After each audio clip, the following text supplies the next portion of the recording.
네, 식사 시간이 늦어져서 좌담은 짧게 진행하도록 할 텐데요. 크게 두 가지 화두로 좌담 진행하도록 할 텐데 시간 관계상 첫 번째 질문과 세 번째 질문은 합쳐서 진행을 하도록 하겠습니다. 네, 미국 반도체 규제에 맞서 정부와 기업이 각각 어떤 전략을 세우고 대응해야 할까요? 이 첫 번째 질문은 박영선 전 장관님께서 먼저 말씀해 주시면 되는데요. 이어서 바로 고동진 의원님께서도 말씀해 주시길 바랍니다. 두 분 다 3분 내외로 말씀해 주시면 감사하겠습니다. 네, 크게 두 가지가 있는 것 같습니다. 우리나라 옛말에 우는 아이 젖준다라는 말이 있죠. 울어야 됩니다. 그러니까 우리나라 정부와 기업들이 미국의 어떤 그 반도체 관련 공무원들을 너무 점잖게 대하더라고요. 제가 미국에 있어 보니까 우는 아이 젖준다. 이게 미국에도 통합니다. 일본 사람들은 발이 닳도록 찾아옵니다. 대만 사람들도 발이 닳도록 찾아옵니다. 그런데 한국의 기업이나 정부는 그거에 비해서 그렇게 오지 않는다라는 얘기를 제가 들었습니다. 현실을 설명하고 한국의 경제가 나빠지면 미국의 우방으로서 미국도 좋아지지 않는다라는 논리를 설득해야 되고요. 또 두 번째는 우리나라 삼성, SK 하이닉스, LG, 롯데 이 대기업들이 지금 미국에 얼마나 많이 투자를 했습니까? 아마 미국의 오지라는 오지에는 거의 다 한국의 그 기업들의 공장이 세워지고 있는데요. 그 액수 대비 과연 우리 한국이 그동안에 취할 수 있었던 것이 무엇이냐라고 계속 대차대조표를 내밀어야 됩니다. 그래서 설득해야 합니다. 예를 들어서요, 우리나라의 반도체 수출이 지금은 많이 줄었습니다만은 중국이 40%, 미국이 7%밖에 되지 않았어요. 물론 지금은 좀 더 올라갔죠. 이제 그 미중 갈등 직전입니다. 이게 2022년도 데이터일 겁니다. 그럼 이런 데이터 놓고 갑자기 40% 중국에 수출하던 거를 우리가 어떻게 갑자기 줄이냐. 너희 예를 들면 엔비디아, 인텔 다 똑같은 고민을 하고 있습니다. 그러니까 미국이 중국에 규제를 하면 이 회사들이 어려워집니다. 애플도 마찬가지고요.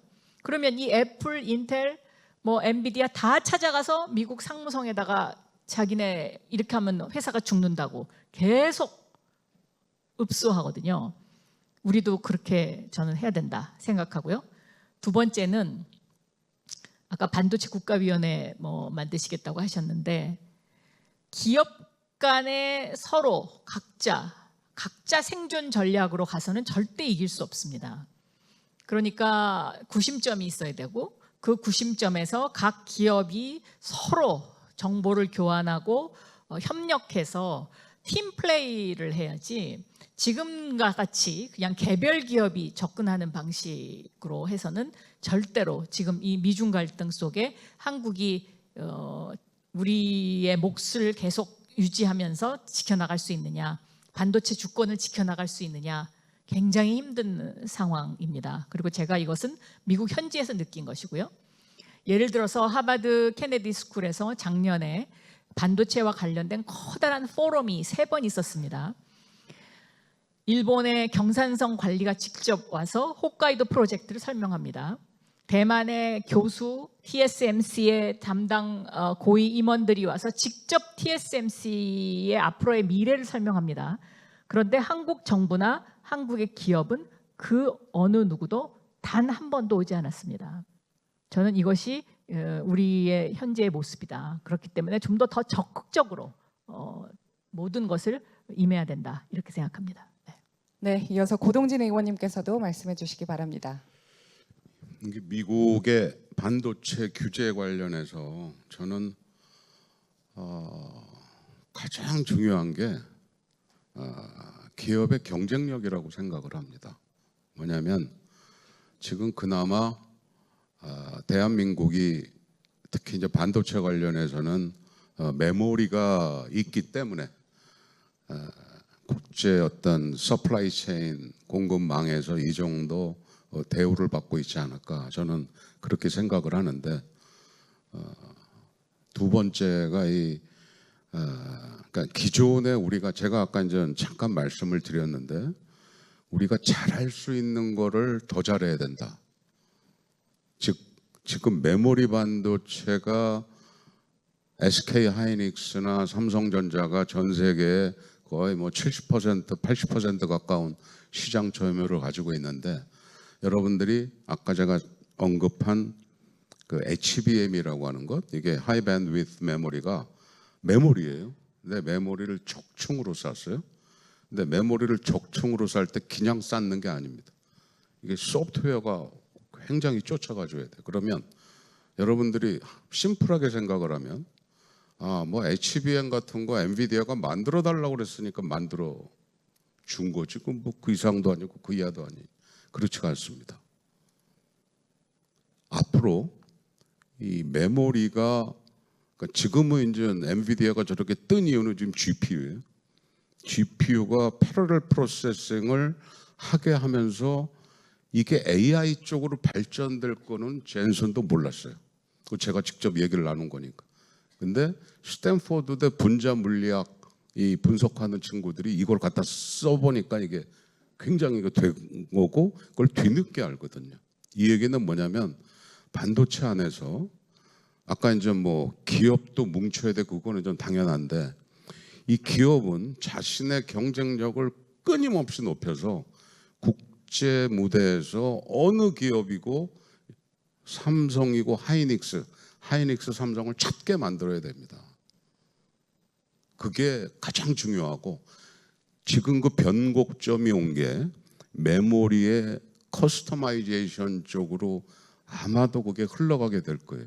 이제 그런 것을 정부와 기업들이 합쳐서 노력을 해야 된다라고 저도 물론 당연히 그렇게 믿고 있습니다.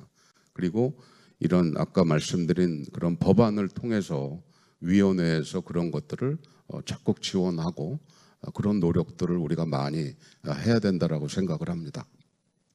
네, 두 번째 질문으로 넘어가 보도록 하겠습니다. 반도체 경쟁력의 또 다른 화두인 전력 문제는 이 두 번째 질문은 순서를 바꿔서 고동진 의원님께서 먼저 말씀해 주시면 감사하겠습니다. 그래서 아까 여러분들한테 뭐 인수전이 중요하다, 인력, 수력, 전력인데 그 중에서 우선순위라면 이제 제가 이제 전력의 문제를 먼저 말씀을 드렸고 이 전력 문제는 사실은 굉장히 지금 심각합니다.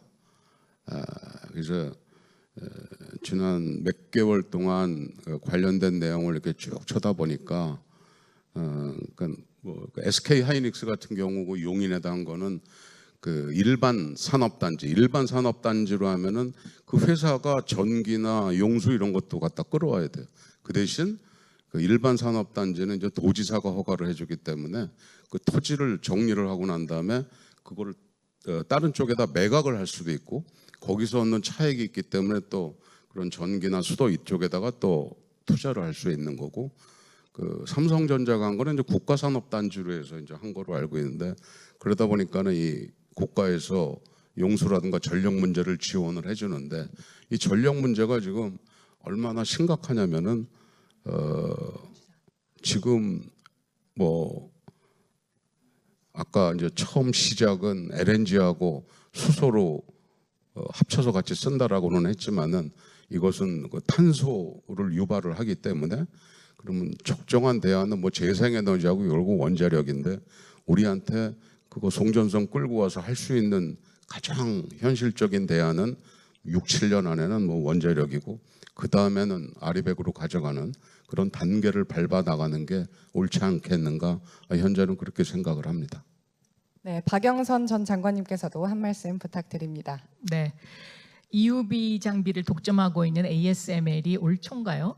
아주 특이한 보고서를 하나 냈습니다.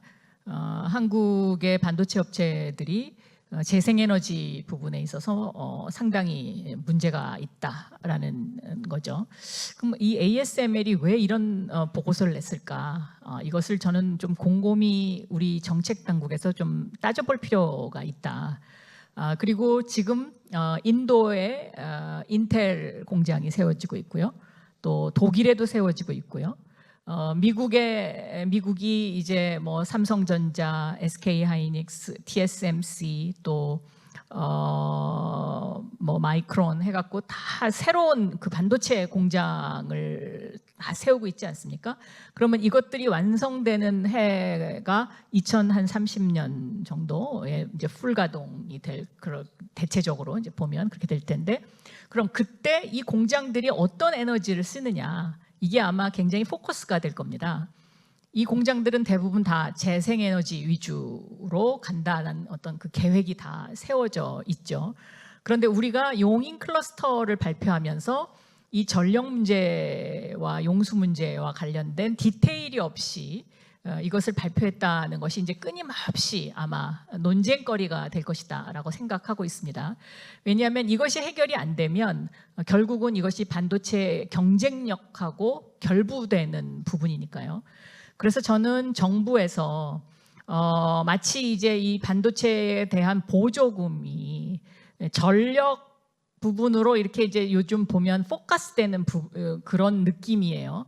근데 이것을 이렇게 수도권에다가 이런 반도체 클러스터를 만들어서 이것을 추진하려면 국민들한테 사전에 여기에 대한 경제성 평가라든가 또 이것이 왜 용인이었어야 되느냐.